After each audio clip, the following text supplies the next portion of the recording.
Welcome to Donmar TV News Channel. Good morning sa inyong lahat. It's 6 o'clock in the morning here in the Philippines at happy Sunday sa inyong lahat. At ang pag-uusapan natin ay tungkol nga dito kay Senator Risa Hontiveros, no? Na itong si Senator Risa Hontiveros, no? Sa paningin ko malaki talaga ang galit nito kay former President Duterte. O inggit lang talaga ito kay former President Duterte. Yan sa paningin ko yan That is my opinion. Alam nyo ba kung bakit? No? Inihalintulad niya ang ginawa ng ICC kay Vladimir Putin. Na ipinapa-aresto itong si Vladimir Putin ngayon Yan ang trending na balita Na warning raw ito kay Duterte sa mga nabiktima niya sa war on drugs, sa extrajudicial killing. Ayan. Yan ang sabi ni Senator Risa Hontiveros dito. Sabi ko, sablay na naman itong si Senator Risa Hontiveros. Grabe ka, Senadora. Bakit mo kinumper yan? Okay? Yan ang topic natin ngayon, guys. Itong sinabi ni Senator Risa Hontiveros. So, pero bago natin ito itatalakay, bago tayo magre-react dito sa sinabi ni Senator Risa Hontiveros, help me na i-like at i-share itong video natin sa Facebook at sa YouTube para kakalat naman ito sa taong bayan, okay? Sabay-sabay tayong mag-like and share. Ready? 1, 2, 3, go! Thank you very much. At subscribe, follow Donmar TV para lagi rin kayong updated sa mga balita na kagaya nito sa Facebook at sa YouTube, okay? Sabay-sabay tayong mag-follow and subscribe. Ready? 1, 2, 3, go! Okay, thank you very much. So, babasahin natin ang sinabi ni Senator Risa Hontiveros na binalita ito ng Philippine Star, okay? So, punta tayo sa website ng Philippine Star. So ito yung sinabi sa balita.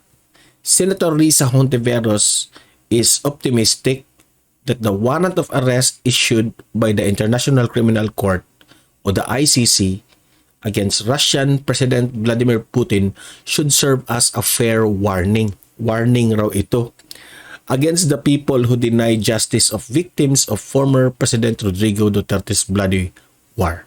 Ayan. So, ibinalita itong si Vladimir Putin na ipinaaresto ito ng ICC. Itong Risa Hontiveros na ito, no, na walang magawa, inihalintulad. Gusto yata niyang mapaaresto rin itong si former President Duterte, no? Sa paningin ko, no, this is my opinion, gusto niya siguro na aarestuhin itong si former President Duterte rin.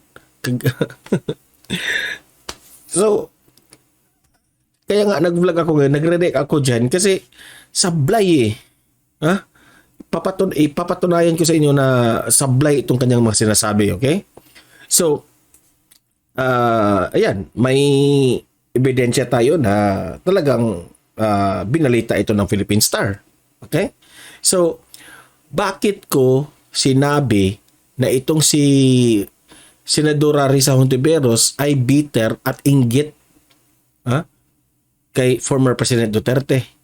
Dahil kinumpir niya ang sitwasyon ni Putin at itong ating former President Duterte. Kinumpir niya na parang magkapareho raw. Kaya dapat ring ipaaresto itong si former President Duterte, no? So, basahin natin ang balita bakit ipinapaaresto itong si Vladimir Putin of Russia. Okay?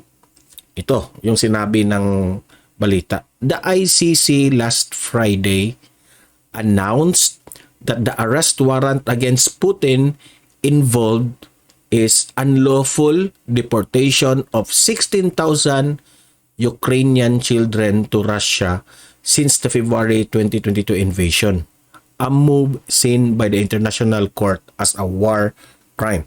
So ito raw yung kasalanan ni Vladimir Putin ayon sa ICC. yung 16,000 Ukrainian children pinadeport doon sa Russia at doon na ipang-adapt ng mga Russian residents doon.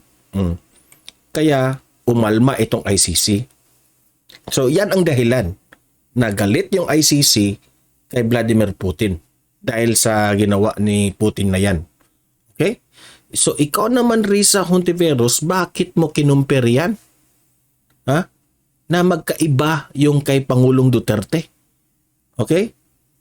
I-explain natin yung sitwasyon ni Duterte, ha? Bakit magkaiba?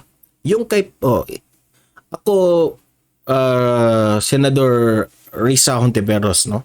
Hindi naman ako matalino. Hindi ako nagmamagaling rito. Ito ay basic analysis lamang ito, Senadora. Okay? Makinig ka. Okay?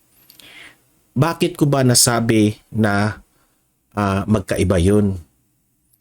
Yung kay Vladimir Putin, no? Kanyang desisyon yun, no? Galing sa kanyang utak yung desisyon na yan.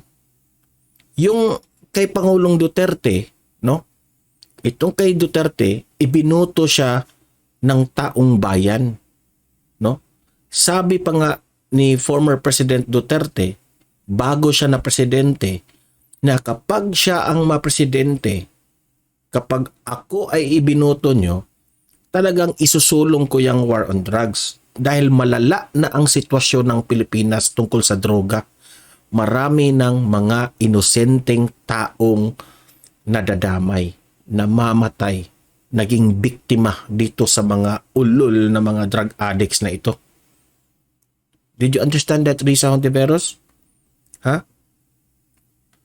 Si former President Duterte, ibinuto yan ng tao. Dahil nagustuhan nila ang kanyang kampanya sa war on drugs. So, ibig sabihin, sa madaling salita, ang tao ang may gusto niyan. Ha? Risa Hontiveros? Yung kay Vladimir Putin na yung mga bata na i-deport doon sa Russia, magkaiba yun. Ha? Hindi yan kasali sa kampanya ni Vladimir Putin. Ha? So magkaiba yan. In respect naman kay Vladimir Putin, sa kanya yung desisyon eh. Yung kay Duterte, desisyon yan ng taong bayan. Okay?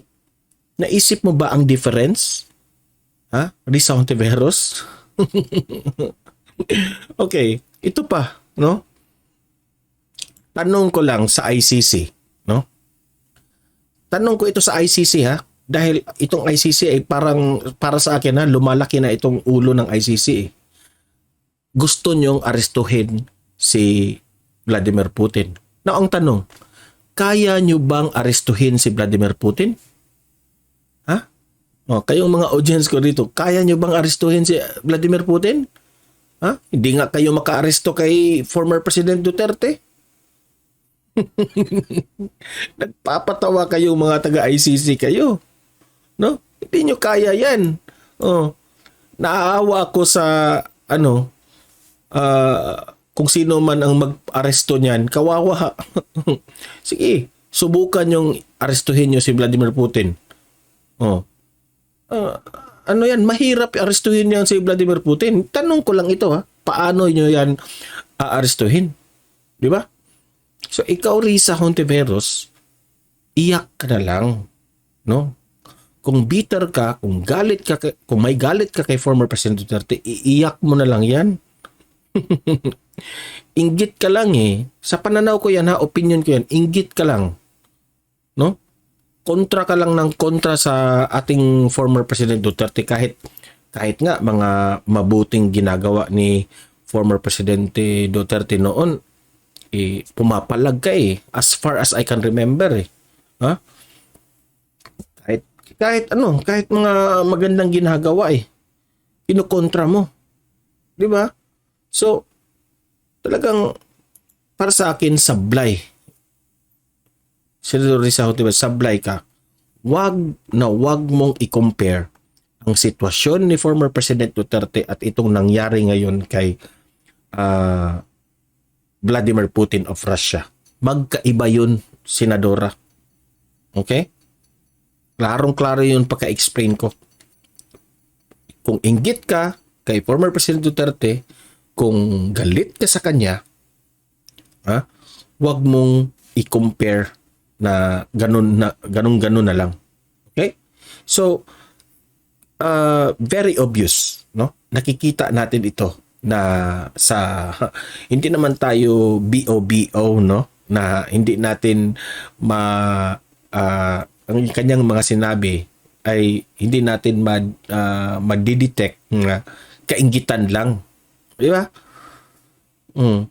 So, yung pagpunta nga sa ICC noon sa sa Pilipinas binabara ni Senator Bato de la Rosa. 'Di ba? Kasi yung asta ng mga taga ICC medyo hambog at swapang. Pero ikaw, anong ginagawa mo? Nagpapasipsip ka, nagpa-photo op ka, smile ka ng smile pa. 'Di ba? Remember, Risa Hontiveros, it's not only you na ikaw ang binoto ng taong bayan. Marami kayo dyan sa mga senators, no? So, bago ka magputak sa iyong bunganga, ayusin mo. I-compare mo muna ang sitwasyon ni Vladimir Putin at yung sitwasyon ni former President Duterte. Yung nangyari kay former President Duterte, taong bayan yon ang may gusto. Ito kay Vladimir Putin, in respect to him, sa kanya yun. Okay? So, yun ang kaibahan. So, kayong mga audience ko dito, ano ang masasabi nyo dito sa mga putak ditong senadora na ito? Ano ba kayo? Are you against sa kanyang sinabi? O gusto nyo yung, ano kayo? Pabor ba kayo sa kanyang sinasabi? No? Comment, mag-react, babasahin natin yan lahat. Okay? Para sharing of opinion, ideas tayo sa ating comment section. So guys, help me na i-like at i-share itong video natin para kakalat naman ito sa taong bayan, at subscribe, follow na rin sa ating Facebook at YouTube para lagi kayong updated sa mga balita na kagaya nito. Ipagtanggol natin ating mga great leaders natin. Hindi tayo papayag na ganun-ganun na lang. Okay? So guys, see you in my next video. Happy Sunday sa inyong lahat. Have a great day. God bless sa inyong lahat.